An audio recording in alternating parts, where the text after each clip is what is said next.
Hello, everyone, and welcome to the SearcherCast by Greenville Ghost Tours. My name is Dustin Bays, and I'm the director of Truth Searchers Paranormal Investigators, and I will be your host alongside Gabe Mathews, certified paranormal investigator and founder of Truth Searchers Paranormal Investigators. Join Gabe, myself, and our guests as we share paranormal experiences, media, and current events. What evidence will the Truth Searchers find this time? All right. It is another week. So Gabe Mathews here, certified paranormal investigator, and also joined by Dustin Bays. And we got a special guest today. And this is sponsored by the Greenville Ghost Tours. So definitely go to greenvilleghosttours.com, check out our tour, and also all of our social medias and YouTube videos and stuff. But Dustin, how are you doing today? Hey, I was thinking, do you think there's more ghosts on a golf course than not? Because you think of that, if there's a lot of people who like to golf as hobbies, so I think people would congregate to their hobbies. And I've always been like, when people ask me to go golfing, I always say no because I'm not into it. But I'm thinking next time I'll go ride around in the golf cart, do a paranormal investigation to see if more spirits are present. Because I think if you die and you like to golf, you'll probably go there. Golf course. Well, what's up, Gabe? What's up, searchers? Yeah. At first, I thought you were setting up a joke, and that totally makes sense, right? And then golf courses are often like pristine landscape, so you want to go to maybe in the afterlife, you want a vacation and go around your hobby. That makes sense. Also, like South Carolina is known to have like the most golf courses per capita of any state, so kind of all the more reasons that South Carolina, potentially Greenville, has ghost density.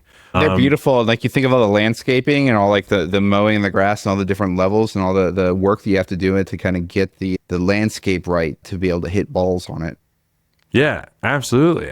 Well, hey man, how are you doing? How's everything been going?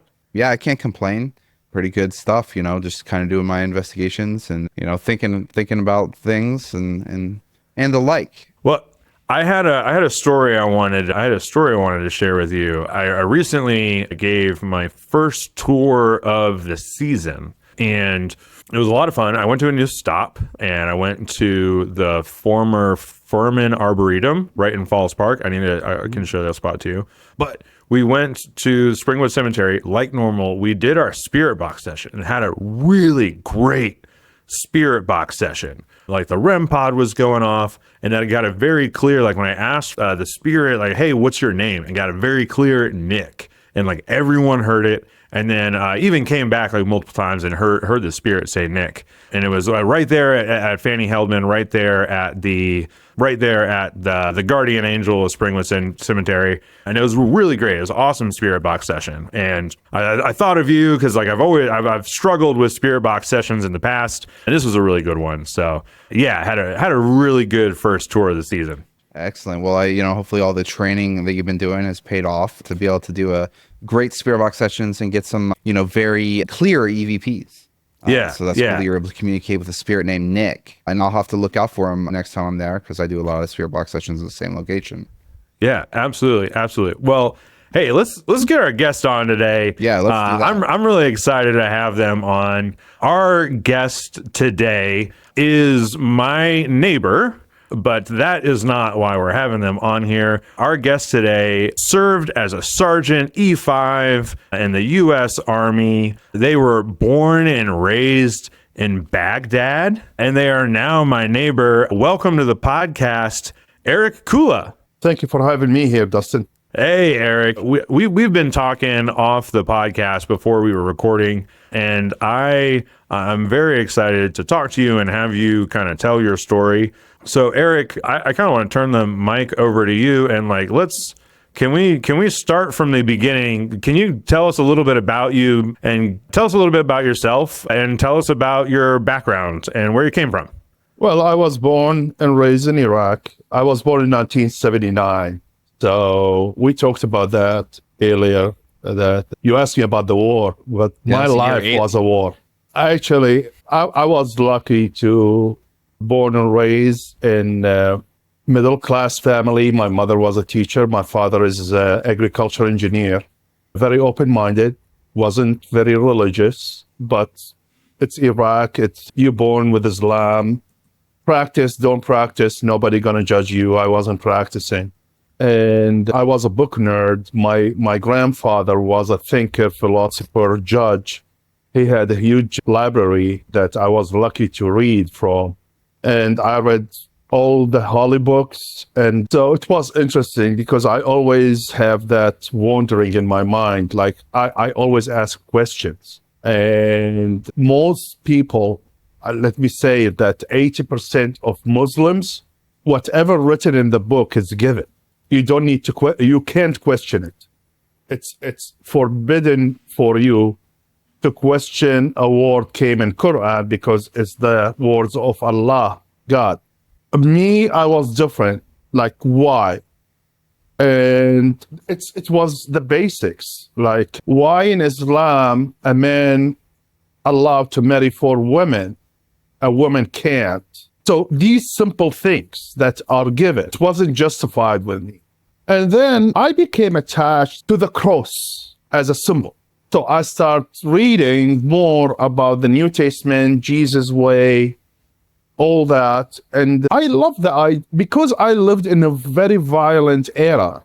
I mean, I was born 79, 1980, Iraq went in a war with Iran for 8 years. And then that ended up summer 88, then summer 1990, Desert Storm started. And then after that, Desert Fox with Clinton in 1998, and then the 2003. So I admire the idea of the cross, the method of Jesus, like someone slap you on your cheek, give him the other cheek. The mercy, if no one would sin, throw a rock on her, about Mary Magdalena. So all these ideas, I became so fan of. I got baptized as Roman Catholic in Sicily in the year 2000. And that's how my name changed to Eric Crocificio. That's how Eric came. It's my baptism name.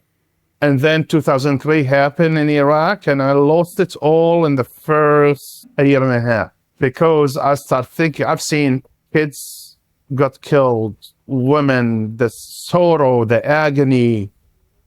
And then I start thinking, like, man, if I have a dog, I'm not going to let anything happen to that dog. So if we are children of God, if he exists, if we are children of God, would God let all that sorrow going around? And then I start reading more, and I found that actually a proof. So I start searching many things. So I came to the Anunnaki story, which is the Sumerian, 7,000 BC. Not 7,000 not 7,000 BC. And they call them the Anunnaki, or those who came from the sky. Even tablets, it show you the whole solar system sitting there. 7 planets around the sun in the tablet. Searching more. And I found that actually the biology scientists, they believe the gap between Cro-Magnon to Homo sapien is so short to make that jump. And then I became to, okay, if we have a visitor from the sky, where are they going to land? Lebanon, Ba'labek. If you go there on the map, just type Lebanon, Ba'labek. The pantheons of Ba'labek, which is Roman pantheons, they are sitting on a huge pieces of marble dated 9,000 years when they did the carbon test on them. And they are so huge that each one weigh 100,000 tons, sit next to each other, perfect cut. There are pictures from the 60s, black and white, a man standing next to that platform. So apparently, according to the Anunnaki, the Sumerian tablets, they've been translated, that Anunnakis, they suffer. I'm not sure if I agree to the name Nibiru as their planet or Planet X, but their planet suffered a catastrophic something that they needed gold, nano gold, to fix it. They found gold on Earth. They came to Earth. They found there's human being, but nice physical body, but low IQ. So what they gonna do? They engineered us to put 20% of them into what existed on Earth and created Homo sapien. That's remind me of the Bible. the Bible and Quran saying that God made us on his image. From here, it starts all about search and reading and analyzing. So I became a believer in that. And then I lived in Egypt. Yeah. Can I ask you a question really quick about, before we pivot away from that? If I'm understanding correctly, what you're saying is that the Sumerians were themselves engineered by aliens, or that their belief was that to get from Cro-Magnon to Homo sapiens, that there was some interference, some intervention that gave us this intelligence that allowed us to evolve into our species form as it is today. Is that what you're saying? Or the Sumerians themselves were isolated and were from outer space, or from not this planet? Well, no. Sumerians are the first people made by the Anunnaki. The funny thing, I'm talking here 7,000 BC, and if you read the Sumerian version of the creation, is Genesis. Different things. Similar. Yeah. And then the origin story of Sargon the Great, right, is the same as Moses. That's way later, man. I mean, Sargon the Akkadian is, I believe he was after Nebuchadnezzar the second. Yeah. So we are talking here 900 BC. Yes. Oh, yeah. And we're talking, and then what you're talking about is 9,000 BC. But there were technology there. It's amazing. Everyone can make it at home. Get a clay pot, fill it with orange juice or lime juice or lemon juice. Get the cover and run 2 rods in, copper and iron. Have an avometer. That's a battery, man. It's called Baghdad battery. And it's dated 6,000 years old. Right. Yeah. We had that. Made me realize that we had an era of technology, intelligence, and all that. Something happened, send us back to the dark ages, and we rebuilt again. By the way, I'm conspiracy theorist as well, so don't listen to me. I mean, I have all these crazy ideas. No, I've been interesting to me. I was telling you, I was listening to this podcast I was literally listening this morning to the podcast on the rise and fall of Sumerian Empire. And one of the things that you're saying, and one of the things that's catching me, is that you're talking about the Sumerians as like the first people that were injected with these aliens.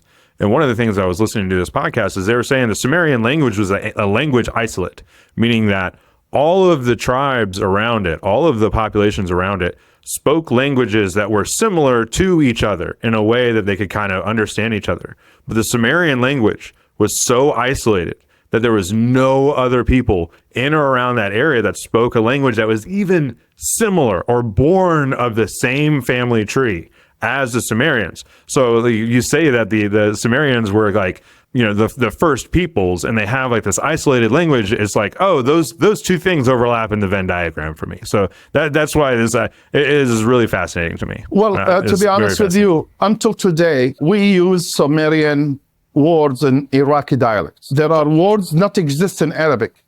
We use it. For example, the people from where the Sumerian ruled, south of Iraq, till today we call them Shurug. But the original word is Shirokin, which means the loyal to the king. And that comes from that Sumerian. Shurug came from till today. The thing that killed the Sumerian language is the Aramic language, which is Babylon and Akkad. Yes. But Sumeria considered the first civilization. Here we need to understand what civilization means. All the historian and those who study that era, you need to have a city or town, and in the middle of the town there should be a temple. Before that, it was villages with no temple, nothing. That's not considered civilization or a city. That's a village.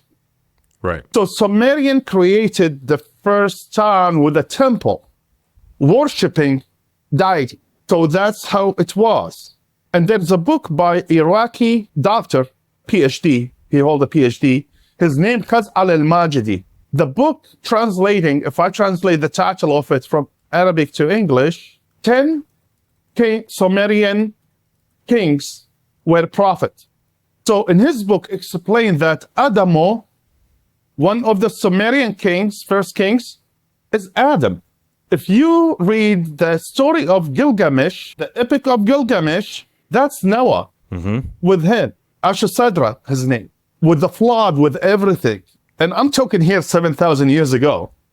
Right. And according to the Bible, the flood in Noah should happen around the 4,000 BC or 3,500. So there are many things. But then when I lived in Egypt and I saw the pyramids, and we have it in Iraq, it's called zikkurat, but there are not much left because they made of clay, not granite, because Iraq has no granites. You have them in the Aztec and the Central America. Those were power plants, man. They discovered in a recent study that you fill the bottom with some water and there is kind of vibrating heaven. So you're saying the pyramids are old power plants? All those shape in Asia and pyramids in Iraq, the zikkurat, Aztec, Mexico, the Mayan, they all were power plant, man. So they're generate, like when you say power, are they generating like electrical power? Yes. To run, like similar to like current times, or what were they powering up in their? It's vibration that's gonna, because the granite and the limestone inside, with that vibration, it will generate kind of power, which is leading, actually, it's very close to what Tesla was doing. Power plants in many places give free power. You know, the Tesla plants, it's similar to that. But anyway. Well, I was just wondering what people were powering up back at that time. Right, like in how about like one this. One of the things is, if you hear of the Hanging Gardens of Babylon, Yes. that's Nebuchadnezzar built for his wife that is from Media, which is now Armenia. In Iraq, in the central of Iraq, in Babylon, there is no mountains. So he built her a mountain full of, how you water that? You need power to get the water up. Right. Okay. And I said earlier, Baghdad battery, man, do it at home. Get a clay jar and fill it with lemon juice or orange juice. Put 2 rods in, make sure it's secure on top. Usually in Iraq, they use the tar. Put any kind of rubbery and put 2 wires on these 2 rods. Have an avometer. It will read you 0.26. But I'm talking about small jar, this big. Can you imagine a jar that is 10 meter high and it took 25 foot high and 15 wide? Right. How much power are you going to generate out of that? In the shape of a pyramid. It's called Baghdad battery. Search it and you will find it online.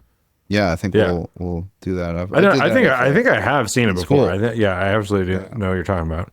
All right, so we were talking about, you were in Egypt. You're looking at these pyramids. You're realizing that they're power factories, and this is all. At what point in your life are you in Egypt? You're talking about bouncing from these wars. I lived there 4 years. I lived there from 2007 to like on and off. I mean, started 2006. I still have apartment there. I go from time to time. I mean, I was there just right when COVID started last time. So I'm there all the time. And I'm planning to go back actually this fall. Very cool. Now, talking about, so you were saying in 2007 you were there. So this would have been after you served in the military then, correct? I was in the process to go out when I went there, yes. All right. So let's walk it back a little bit. You're growing up in Iraq. You're growing up in a childhood kind of surrounded by war. Walk me through, I introduced you as a sergeant in the U.S. Army. Start talking about like at what point did you come to the U.S. and transition into serving in the military? Actually, I didn't come to the U.S. Okay. What happened is, first of all my age in Iraq, we all served in the Iraqi army. It's mandatory, just like Israel. You finish college, you serve 2 years in the army. Plus, I'm in Iraq, grew up through war. At age 10, man, I can disassemble an AK and put it back together in 10 seconds blindfolded. So we all grow up that way. So think of me like a country boy from Louisiana. That at age 10, he can skin a deer. Right. So I'm that kind of guy already. And then I used to have a computer shop. In Iraq, we don't have Best Buy, Micro Center, whatever, to go and just purchase a computer. So I have a computer, a bachelor degree in computer science. So most of us, we finish that field, we're going to open our computer shop where people come to me, hey, we want you to build a computer for me. What you want it for? Okay, graphic design is going to be different than just doing some work. It's different with the specs of it. And that's how it is. And then suddenly the war started. It's a war, man. Bombing everywhere, nobody working. And one day I heard noise in my street. So in Iraq, we all have villas. We don't have apartments. We have like huge houses. And it was a convoy.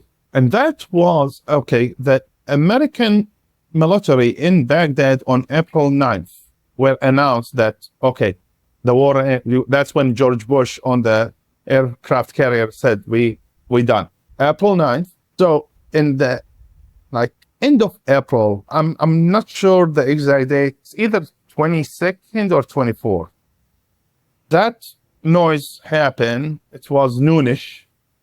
I went out and I saw two Humvees. It's a convoy. So two Humvees, a Bradley, and two Humvees behind it. So I jumped on the Bradley, and I was wearing a Guns N' Roses t-shirt.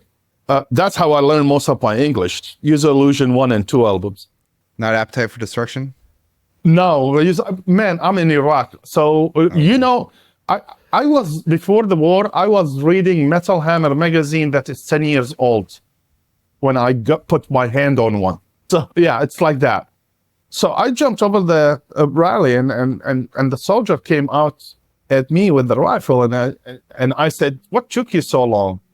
So suddenly his jaw dropped and he looked down and said, Sarge, there is someone speak English. So 2 days later, the captain of that unit came to me and he said, I want you to work for me. And nobody has worked there. So the U.S. Department, the U.S. Army, the DOD got L3 communication contract to hire me as a contractor. I did 1 year with that unit, but I proved myself. I wasn't afraid of anything. I mean, the ambush, the shooting. So I made a reputation for myself until Fulbert Colonel back then, Austin Schmidt of the Special Forces, met me. And he literally adopted me because he was the one who helped me come here after. So I was, and since then, 2004, I was a Special Forces guy, lived with the Special Forces, worked in the Special Forces, taking my order from Fulbert Colonel until one day, which is not like a couple months later, Austin Schmidt count on me on advising the troops before we go do a certain mission in certain area in Baghdad. Iraq is multi-ethnic, multi-religion. I mean, Christianity, we have 4 different Christians in Iraq, or 5. Muslims, there are Sunni and Shiites. There are others. So each area where those people live, you need to deal with them in different ways. So I used to brief and cultural advise on this, but some not listening to me. And it was an issue. And then I have the paper, by the way, here. Austin Schmidt made an order. He appointed me as a sergeant under his command, E5. So all those rookies, privates and specialists, E3 and E4, gonna listen to what I say. And after 4 years, I became wanted to Al-Qaeda and Al-Mahdi army, which is Muqtada al-Sadr, the Shi'i militia now ruling Iraq with support of Iran, the proxies. And I contact Austin because there was a price on my head. They tried to assassinate me a couple times. And I came to US as a special immigrant visa guy, SIV, and in 2013, I became a citizen. Congratulations. Thank you. Congrats. That's quite a story. Again, your background. Yeah. This is very fascinating stuff to me. Now, I wanted to ask you maybe about a couple of your experiences in the military. Now, like, we always talk about how ghosts are created by conflict, right? And you've grown up in a life of conflict. So in your life in proximity to war, have you had any paranormal experiences? Yes. So first of all, I need to talk about my culture and how they look on that subject. So in Islam, the person has a soul and has a spirit. Spirit is not a soul. So when you die, God gonna get back the soul, which is he blew in you when he made you. The spirit is gonna stay on earth. Also in Islam, there is the jinn, not genies, jinn, which is in Islam also say King Solomon controlled them and he had army of them. The jinn live on a parallel life with us. We can't see them, but they can see us because we can see, the rainbow colors. They are beyond the infrared and beyond the other side. So because our eyes can see only what's in this range, we can see them. And those are two kinds, good and bad. If they are bad, they are demon. In English, they call them. If they are good, they are jinn. And also they have the same religions we have. There are Muslims, there are Christians, there are Jews. But in Islam, really focusing that the Jews are the bad ones. But that's Islam. Thus the current state of the past thousand. Yeah, absolutely. But I have a picture taken. I have a photograph. I wish if I can find it. I'm sitting on a chair in a reception room, our house in Baghdad. There is a huge white thing standing behind me. Like it's a shape of a giant. I mean, you can see a shape of a head and shoulder, broad shoulders. Someone look at it and she was kind of psychic or whatever. And she said, in Islam, we have that. They believe in it. She said, this is a follower. In Islam, we have followers. Most people have followers. And they're going to interact with your life to make your life harder or easier. It depends. And those followers, how they picked you? Did they pick you by themselves or some sahar, we call it, which is a wizard, a bad one that people, which is famous in Islam. You go to a sheikh, very religious person, deal with magic and being a wizard, reading this weird gibberish language, put special signs on papers. They believe in that in the Middle East a lot, especially Morocco, Iraq, Egypt. Would you equate it to something like a witch doctor or like something kind of voodoo practice? We call it sahar in Arabic. It's like a psychic that can not a white lightner. Okay, in English they call them the white lightners, which is people that do spells to bless a house, do spells to bless a person. Those are the negative of that. They deal with dirty shit. Gotcha. Which is a human flesh, a piece or a blood or a piece of shit, and do it and wrap it in something like a voodoo. Think of it like a voodoo. So she told me that this guy is Eastern European and his name is Zikwa and he's my protector. You remember I told you I got hit with 7 roadside bombs in my Humvee over 4 years. 2 of those, we were 5 in the Humvee. I'm the only one who walked out. One of those, I felt someone like pull me from my back and throw me away. Like I felt there is a force. Just, when you catch electricity and you're thrown away like 2 meters, yeah. It's like that. Right. Something happened. Someone just pulled me and throw me. So I believe in that, to be honest with you. We may have been talking about that. Like we may have been talking about that story off the recording. That's like, what a traumatic life event. How can you tell us a little? Like obviously you said you got ripped out. What were you doing? What got you in that situation? Nothing. I was in the Humvee and suddenly there is a roadside bombs. We just pass it and it's blown on us. So the Humvee jumped in the air, let's say 6 foot, doors popped, and I'm just being thrown away. And well, the rest are people didn't make it. So I don't know. Do you think it was this? Now, you said it was a follower. Is this? I have a lot of questions. Well, in the religion, they said the follower is either being sent to me by someone or they pick me because they like me. But mostly happen that is actually a female to male and male to female. Are these followers the jinns? Yes. Or are they? Yes. Okay, so these would be the jinns. And then the jinns and it has to have a class. What kind? There is the warrior class. There is the healer class. There is this. You know, what I know of the jinns is from the Wishmaster franchise. And there's 4 Wishmaster films, and there's like a demonic jinn who kind of grants wishes. Is this similar to what you're talking about, or is it completely different? It's a little bit different. A little different, okay. Is it demonic? There is a demonic jinn that they're gonna make you not making money or make you sick. That's why exorcism exists in Catholicism and Islam. All what's going to happen, only the difference, and instead of the holy water and the cross and verses from the Bible is going to be verses from Quran and the holy water. But the holy water in Islam is a water, normal water that you read Quran on it. The sheikh or the imam read special verses of Quran on it and make you drink it or splash it on you or whatever, and saying verses of Quran to get the demon out of the body.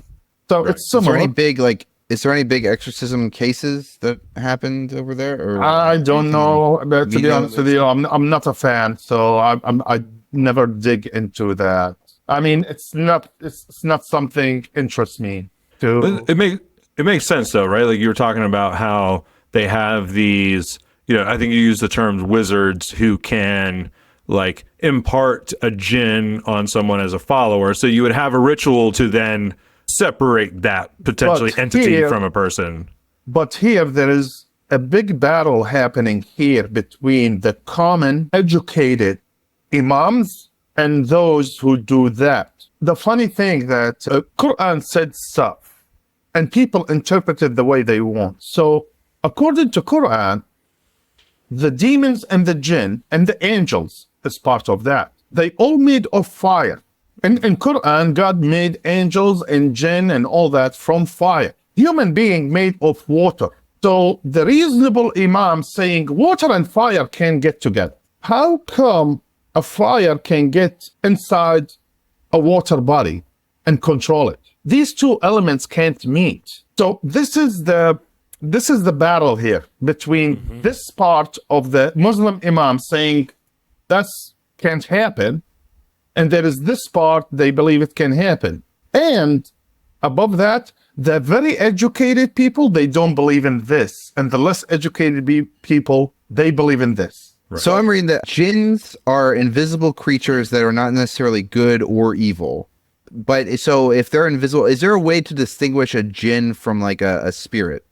No. Or like no, so you couldn't tell the difference. A human being is a human being. That spirit is going to roam around with no soul, because the soul goes back to God in Islam. So that's an interesting thought. Is everyone who dies spirit still on earth? Right, or going to reach levels, which is in Islam, it's 7 skies, 7 heavens to get to God. It depends on how the spirit was good, it's going to go higher, but will never reach God. But those levels aren't on Earth then? It's above Earth. I mean, it's above Earth, but like level 1 might be on Earth? Or yes. Okay. But level 2 is off Earth? If the spirit is bad, it's going to go under the ground in levels as well. Okay. So like more of a hell or... but not hell, it's just trapped somewhere not nice. Like you live in gray or brown all your life. So then, so you're the soul is the breath of God, which returns to God, right? Right. And then the spirit either transcends, descends, or stays here. And if it stays here, it becomes a jinn. No. Jinn is different kind. It's not a human. Gotcha. Okay. A jinn is not a human spirit. So gotcha. But the jinn is invisible. Is it always invisible, or did it used to be? Yes, you can see them. And that's why the educated people in Islam and Middle East, they call that everyone who said, you're going to find many of them. I have videos in Arabic. Unfortunately, they are not they are on YouTube. Like someone say, I'm married to a female jinn. They're usually crazy. They are mentally ill because he asked for many, like he think he's wearing, for example, chain of gold around his neck. He said, don't you see the gold I have? My jinn wife gave it to me. He has nothing there, but it's only his mind see it. So yeah, jinn is different creation of God. I guess I'm thinking, I know, angels is Christianity, but like an angel's kind of invisible.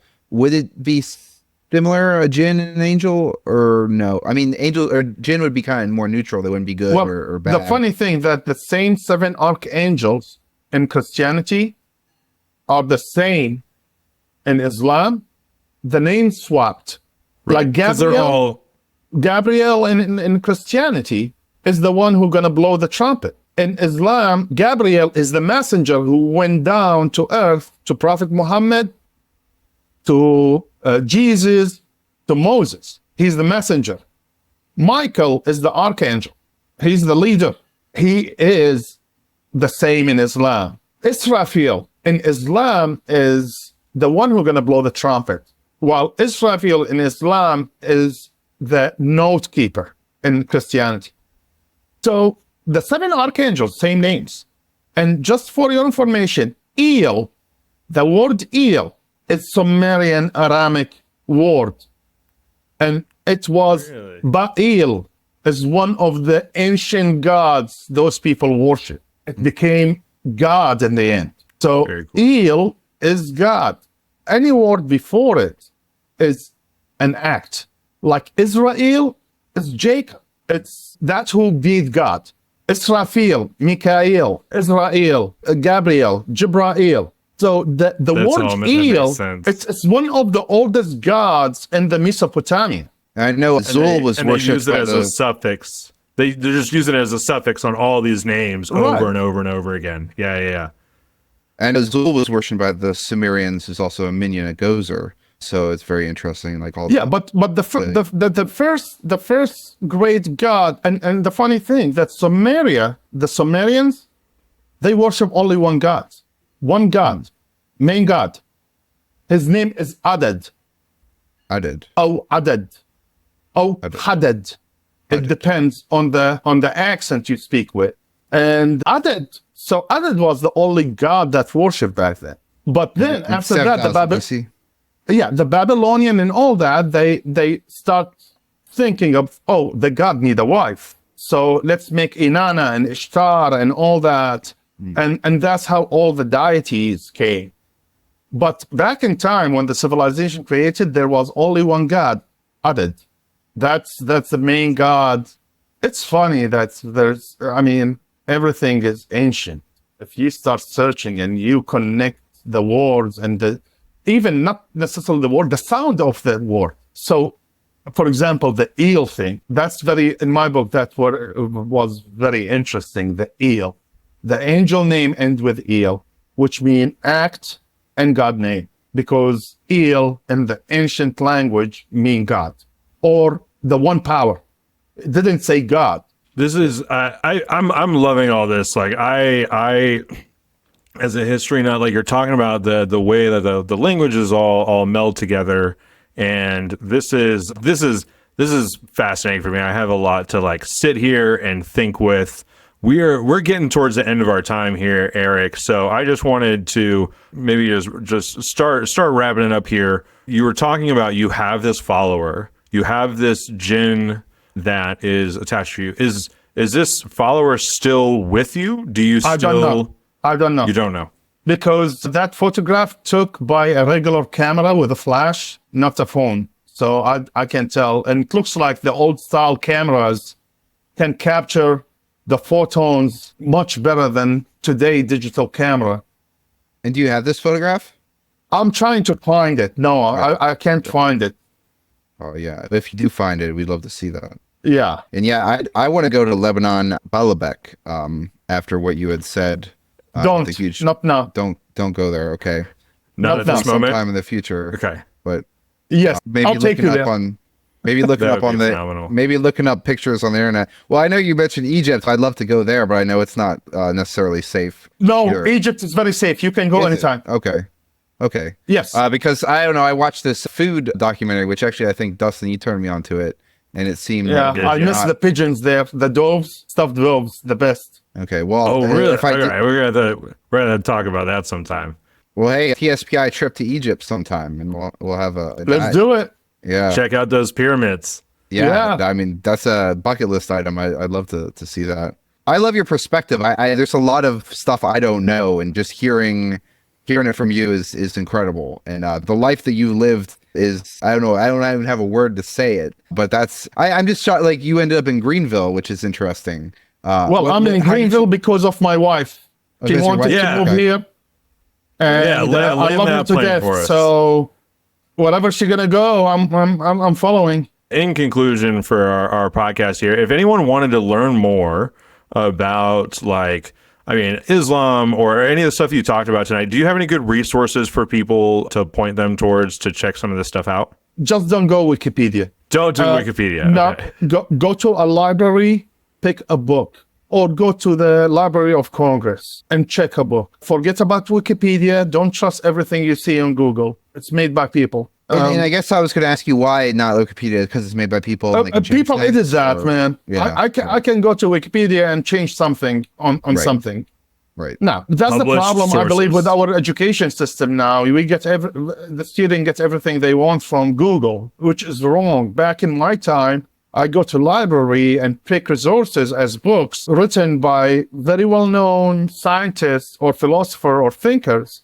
And I read it and I take my notes and then I analyze what I learn, what I hear, and then I come up with a conclusion. That's why I believe the system sucks here now. Yeah. It's because everything you get it from Google. Just Google it. No, it's not the old method, because easy come, easy go. It's different than you go to a library, pick a book, search for the page, and write down notes. That's the best way, man. I Yeah, I love hear it. that. I mean, I did a lot of Encyclopedia Britannica as a kid. Yeah, I You did have that. mention, yeah, you did mention some Guns N' Roses. Are you a big metalhead? Anything? I used to. Now I'm a music. I love music in general. Okay. Now I listen to what my mood tells me to listen to. But now in South Carolina recently, which is my wife don't like that much, I become more into country. Country. Okay. That's You disappointing, adapted but- to the local vernacular. Yeah. Oh, I said I watched a documentary called Heavy Metal in Baghdad. Oh yes, I know the people. I played with them a couple times. I'm a guitarist, Yeah. by the way. Yeah, Yeah. so that was an insane documentary and really cool. The band called Across Coda, unfortunately, Yeah. came to US. Across Coda is the Latin name for the Black Scorpion. So they came to US. They did couple gigs. They released a song called Garden of Stones. You can search it on YouTube. It's cool. They met James Hetfield, but man, here, if you're not working and paying your bills, you're going to end up in the streets. Unfortunately, they have to work and give away the music thing. But I know the band. I grew up with them, Cross Coda. They are awesome. I played couple concerts with them back in Baghdad. Wow, that's really cool to hear. That's so cool. Yeah. What a cool life thus far. Yeah, my wife always say that I'm still alive because God has whoever there, the high power, have plans for me. I love No it. doubt. Well, Eric, thank you so much for Thank you guys for joining having me. us tonight. We'd love to have you on again sometime to continue Definitely. chatting. And I'll see you soon at Liability, all right? Yeah, or just step by my house and let's have a beer on the porch. I would love that. And I would definitely absolutely love go to his house, because Dustin's house is haunted. You know that, right? Yeah. We can talk about that sometime. We can talk about that over our beer, talk about it. Yeah, the previous owner of my house passed in the house. And so we talk about it being, but yeah, well, let's have a beer on the back porch and we'll trade some more stories. Definitely. Thank you for having me, guys. Absolutely. Gabe, you want to sign us off here? The truth is paranormal. Be a searcher. Pleasure to be here, guys. Thank you for having me. Thank you very much, evening and Eric. Good night. That's it. That's all we got for today's episode. Thank you for joining us. Please like and subscribe, and don't forget to follow us on social media at Truth Searchers. See you next time.